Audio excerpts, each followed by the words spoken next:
Welcome to Philastro Video Blogs. In this video we will discuss about retrograde movement of planets and its effects.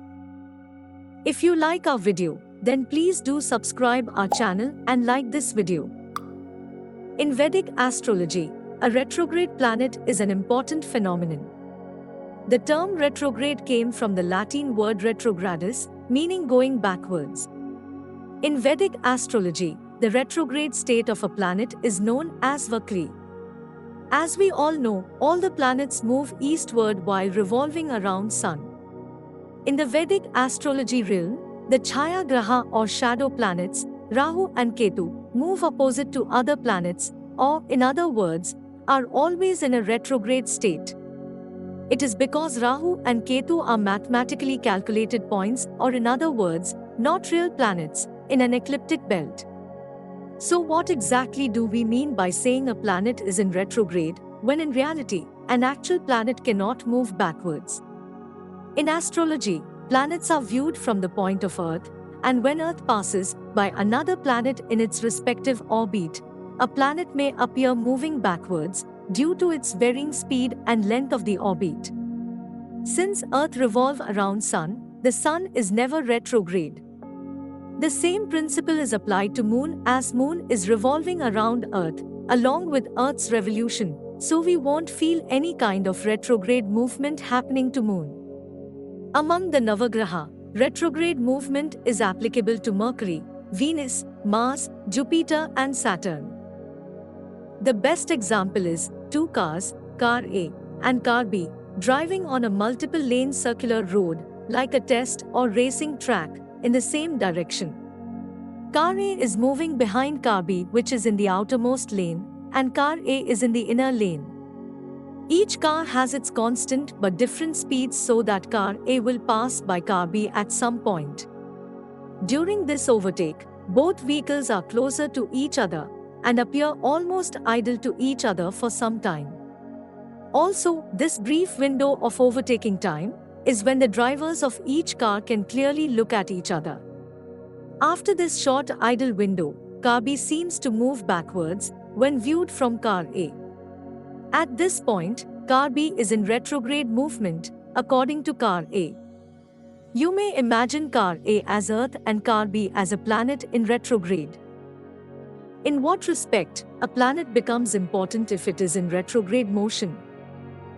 The simple answer is their proximity to Earth. You may recall the example for two racing cars mentioned earlier, and the brief overtaking time where drivers of respective cars can clearly see each other. In Vedic astrology, this part is crucial, as the influence of a planet upon us will be greater during retrograde movement due to this close proximity.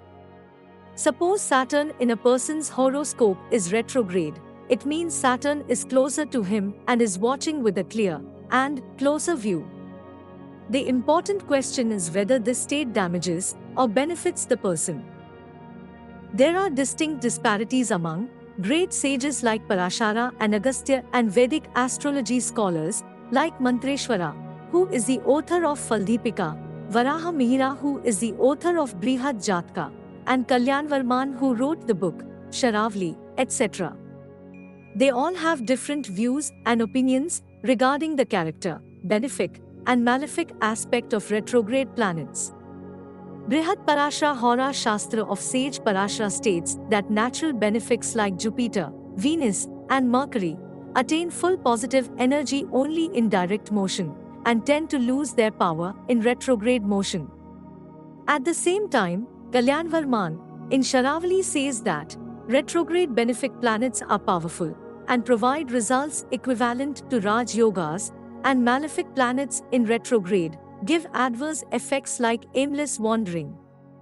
Mantreshwara in Faldipika says that a retrograde planet, even if posited in debilitated or in enemy Rashi, behaves like a planet in exaltation, and a retrograde planet, if not posited in Trikshthan, which is 6th, 8th or 12th houses, gives out promising results during its dasha and antardasha. So you can see that even among prominent Vedic astrology scholars, there are opposing views regarding the character of retrograde planets. However, all the authors agree that retrograde planets possess the higher planetary strength known as Cheshta Bala. According to our research and studies, conducted over different horoscopes, opinion of Sri Mantreshwara seem to be more accurate. Even though there are many different opinions about the effects of retrograde planets, one common matter that all scholars agree on is the higher energy and potency of the retrograde planet. Modern-day Vedic astrology researchers and scholars think that the presence of a retrograde planet in a horoscope may create challenges in one's life primarily related to the house on which the planet is situated. The retrograde planet also represents past life connections.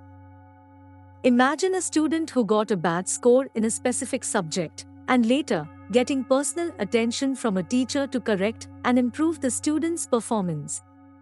Similarly, a retrograde planet is giving us extra attention by being close and steady with us to guide us from fixing our mistakes in past life karma.